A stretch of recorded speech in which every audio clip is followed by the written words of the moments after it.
I just helped a top sales rep discover they were losing $50,000 a year by staying in the wrong job. If you're in sales and you feel stuck, this video could change your career forever. But first, let me ask you something. When is the last time you felt genuinely excited about your sales role?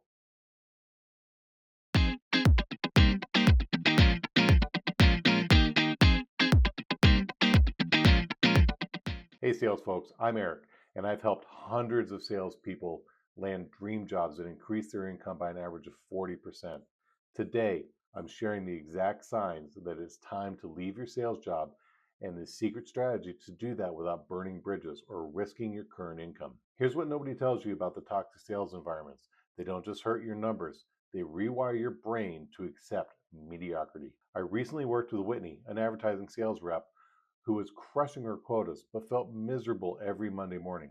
Her manager was a micromanager and questioned every call, every strategy, every email. Whitney just thought she was being soft until she realized she developed anxiety around client meetings for the first time in her 8-year career. 3 months after switching companies, Whitney's anxiety disappeared. Her confidence soared, and she closed the biggest deal of her career.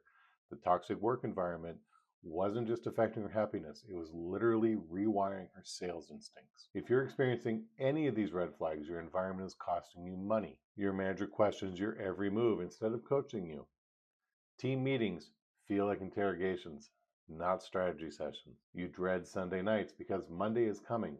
I've been there myself. I once had a job where I threw up every morning on my way to work for about a year. You're hitting quota, but feel burned out. Office politics matter than sales results. Remember, A players don't stay in C-level environments. Your talent is being wasted. There's a dangerous myth in sales that work-life balance means you're not hungry enough. That's garbage, and it's costing top performers their health, relationships, and ironically, their best sales years. I worked with David a while back, an enterprise sales dude with 180K base, President's Club 3 years running. Sounds perfect, right? Wrong. David was working 70-hour weeks, missing his daughter's soccer games, and his marriage was hanging on by a thread. He told me his wife literally said, "I feel like I'm married to your CRM." Ouch. David thought leaving meant giving up his success. Instead, he found a role with better territory management, realistic quotas, and a company culture that valued results over hours logged. First year, he beat his own income by 60K while coaching his daughter's soccer team and taking his first real vacation in 5 years.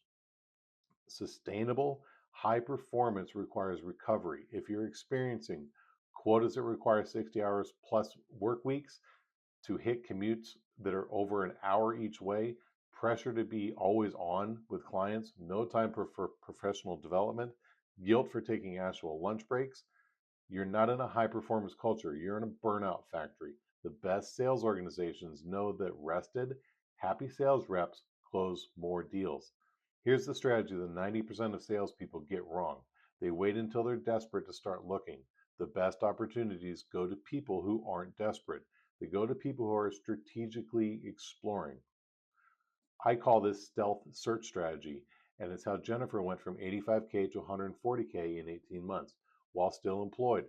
Jennifer spent 30 minutes every Sunday updating her LinkedIn with fresh wins. She attended one virtual industry event per month using her personal time. She kept her current boss happy while quietly building relationships. When the perfect opportunity came up, Jennifer wasn't just another desperate candidate. She was the connected, confident professional they'd been hearing about for months. She had 3 competing offers and negotiated from a position of strength. The stealth search method, confidentiality first. Use personal email, update LinkedIn privacy settings, never search on company time or computers, consistent small actions, 30 minutes weekly, LinkedIn updates, monthly networking events, strategic references. Choose people who can advocate without compromising your perfect role. Perfect your timing. Schedule interviews during lunch breaks or early mornings. Never pursue just one opportunity. Create competition for your talent. Remember, the best time to look for a job is when you don't need one. How you leave is just as important as where you go. The professional resignation isn't just a courtesy, it's a career insurance. Tom burned bridges when he left his first sales job. He vented about his manager, criticized his company politics, and left with 2 days' notice. 5 years later, that manager became VP at Tom's dream company. Guess who didn't get the interview? Contrast that with Whitney, who gave 3 weeks' notice, trained her replacement, and even referred qualified candidates for her old role. 2 years later, her former manager recruited her for a director position at his new company with a 40K raise. The lesson? The professional exit formula. Give 2 weeks' notice, 3 if you're in management. Write a gratitude-focused resignation letter. Offer transition assistance. Never ever badmouth anyone. Leave detailed handover notes. Stay connected professionally. Your reputation follows you everywhere, especially in sales.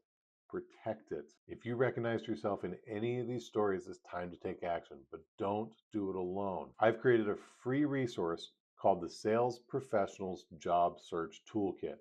It includes my exact LinkedIn optimization checklist that helped Sarah get 3 interviews in 2 weeks, the resignation letter template that keeps doors open, the salary negotiation scripts that got Jennifer her 55K raise, the networking message template that actually gets responses. Click on the link in the description to grab your free toolkit right now. And if this video helps you, smash that like button and subscribe for more career-changing sales content. Drop a comment below and tell me what's the biggest challenge you're facing in your sales career right now. Remember, you're not just a number on a leaderboard. You're a sales professional who deserves a role that challenges you, compensates you fairly, and respects your time outside of work. Your dream sales job is out there. Let's go get it.